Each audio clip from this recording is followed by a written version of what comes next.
So yesterday, Brandon Aiyuk decided to request a trade officially from the San Francisco 49ers.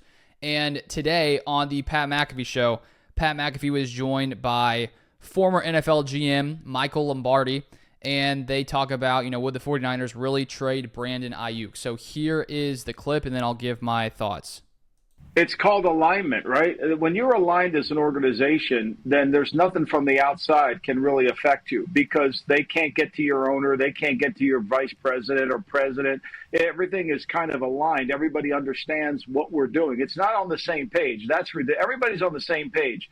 Today in 32 cities, everybody's on the same page, but not all the teams are aligned. Alignment creates the belief that the noise on the outside will never affect us. This is what we're doing. This is how we have to approach it. This is what we believe in. And I think the 49ers are perfectly aligned to handle that situation. Look, the Cincinnati Bengals, you don't think they have great alignment? Mike Brown, the owner of the team, he says he's not trading T. Higgins. You could take it to the bank. He said he wasn't trading Jesse Bates. You could take it to the bank. They're completely aligned. And it doesn't matter what the Cincinnati Enquirer writes or what the Post writes or what, any of the insiders talk about. You ain't changing what Mike Brown does because Mike Brown's aligned in what he wants to do. And the Niners have seemingly been the same exact way this entire time. And we're not saying it doesn't suck for Aiyuk. Like I would love Aiyuk on the Indianapolis Colts. I would absolutely love Aiyuk on the Colts. But it's just like the reality of the situation. Shout out to Ryan McGee. Is like in the NFL, especially in this particular case, the Niners hold the cards for the next 3 years if they want to franchise tag them twice. And it's like that sucks. But that's what happens with a lot of great teams. Is like there becomes too much, too little to be able to give, and then who gets sorted and who's kind of the odd person out. Feels like Aiyuk is that, and we don't love it, but it is just this is Niners football. Yep. So the 49ers sound like they're not wanting to budge on their offer, which was about $26 million per year, which is less than the top wide receivers making. Justin Jefferson making $35 million per year. It sounds like Aiyuk wants to be getting $30 million per year, which Amon-Ra St. Brown got earlier this offseason. And the thing is with these organizations, making offers to players, it's not it's not abnormal for teams to come in and try to offer a player starting off lower than the player may want. You look at Davante Adams, he shared the other day that before his final season in Green Bay, the Packers offered him $17 million per year. At the time, the highest paid wide receiver was making $27 million per year in DeAndre Hopkins. And at that time, Davante said, he hung up the phone and said, I'm not talking about that. That's way too low. He plays out his final year. The Packers franchise tag him. Then Davante Adams is pretty upset, and it sounds like he wants to leave Green Bay. They decide to trade him away for a first and second round pick. And so the Packers, even for a guy like Davante, who was such a crucial piece in Green Bay for a long, long time with Aaron Rodgers, they offered him $17 million when the highest paid wide receiver was making close to $10 million more per year. And so it's sort of a similar situation if you look at where they are in their contracts. I mean, Aiyuk, of course, is about to get his first big contract. Davante had already gotten one of those.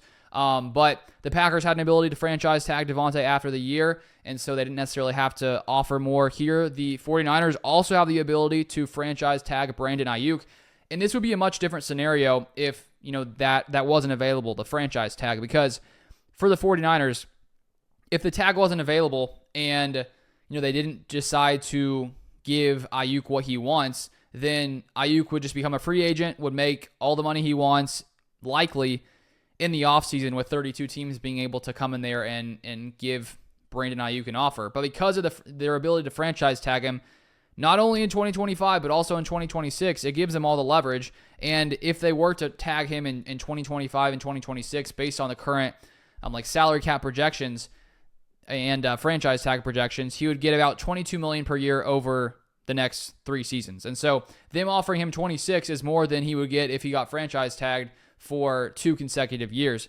And so that's where Aiyuk doesn't have basically any leverage. I guess his leverage is he could, cause a problem in the locker room. And at what point, is it a problem there if he's, stirring up lots of different things? Who knows? Let's continue here. And this is kind of how it's right, been. But this is what was collectively bargained. This is what was, and so those tools and that apparatus that has been given to the agreement between the players and the owners and the management level is giving them the ability to have 3 more seasons with them. Now, look, here's the real rub. They don't want to trade Aiyuk, and they want to pay Aiyuk. The difference here is simply this. He has a certain level of value, and they have a certain level of what they perceive as value. It's called a negotiation, right? And so that's really the rub. It isn't because we don't want you or they don't want them. And all this nonsense about trade talk. Look, the one thing that Aiyuk gives the 49ers that they really don't have, as talented as a team as they are, is they have an outside receiver who can win one-on-one, and Darius can speak to this as well as anybody. The definition of a great receiver in the league is to be able to win one-on-one on third down, to defeat the corner you're against. Yep. And that's the one thing last year Aiyuk was able to do, and that's why he averaged 17 yards a catch. Hold on. I got a Hembo stat here.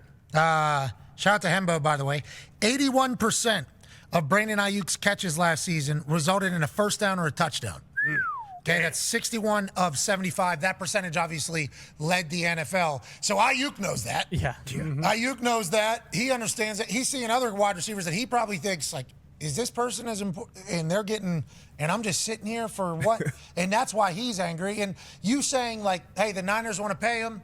They don't want to trade him. The issue is the value here. It's like, well, yeah, that's always right. And that kind of, I mean, anybody would take a deal that any team would take a deal that's $1 million for Russell Wilson, right? I mean, in that kind of the whole argument in this entire thing. Yeah. Well, and then the receiver market's kind of upside down because there's so many guys have gotten paid so much money that it's a hard market to really understand and how to define what is a number one receiver. But the one thing Brandon Aiyuk does, if I'm his agent, I'm saying, look, I am the one receiver on this 49er team that can win on the outside. We have a lot of great players, but we control the ball in the middle of the field. It's one of the reasons why Brock Purdy almost averaged 10 yards per attempt. We have great receivers once they catch the ball, yards after the catch. But Aiyuk is the one guy who can make a play on his own down the field, and I think we see it in all these things. And the more I watch these reels of Aiyuk, I still can't understand how Brock Purdy isn't in a top 10 quarterback. And it makes you wonder, with the 49ers deciding to draft Ricky Pearsall in the first round, who now I saw yesterday is on the he got put on the non-football injury list, and so who knows what's going on there with that injury and how long he's going to be out. But with the 49ers knowing they're going to have negotiations with Aiyuk, they decided to draft a receiver in the first round, and so it does make you wonder, like, would they be willing to let Aiyuk go and think that maybe Pearsall could come in and produce at a similar level to Aiyuk? I mean, that's a possibility. You don't know until he plays and sort of see how he meshes with this offense and Brock Purdy. But I think Kyle Shanahan is pretty confident in his scheme, confident in what he can do, no matter who the players are out there. And they already have a ton of studs out there: Deebo Samuel, George Kittle, Christian McCaffrey. And so at some point, I mean, you can't pay everyone top-tier money. And so I get why they didn't just say, okay, we'll give you $30 million per year. They're going to have to pay Brock Purdy most likely next offseason. They're already paying, a lot of guys top-tier money. And so there comes a point where you have to, be wise when it comes to your spending. And so they, drafting Pearsall probably gives them some kind of, assurance if in case Aiyuk were to end up somewhere else. They could, of course, franchise tag him, but maybe they don't want to give him that money. And you look at a team like the Packers. The Packers have one of the cheapest wide receiver rooms. I'm pretty sure it's the cheapest once again this season because none of the guys have gotten any deals outside of their rookie contracts, and they're probably one of the better units and deepest units in the NFL. And so with this receiver market going crazy and having to pay guys $30 million per year, when you can draft a first rounder and get somewhat similar production, then it's like, okay, why don't you do that instead of paying, some guys $30 million per year? And so it really could be that the 49ers, if Aiyuk doesn't agree to $26 million per year, they, of course, he has to play. And I mean, he could technically sit out. I don't think he would because there's really no gain for him besides losing money. But the 49ers could say, we're going to pay you $26 million per year, or that's all we're going to pay you. And if you don't accept it, okay, sorry. We drafted a first-round wide receiver just in case. And, we believe that they can do it on a, really, really cheap contract. So it's going to be interesting to watch this play out as the, training camp comes up. But if you want more NFL content, feel free to subscribe down below, and I'll see you guys next time.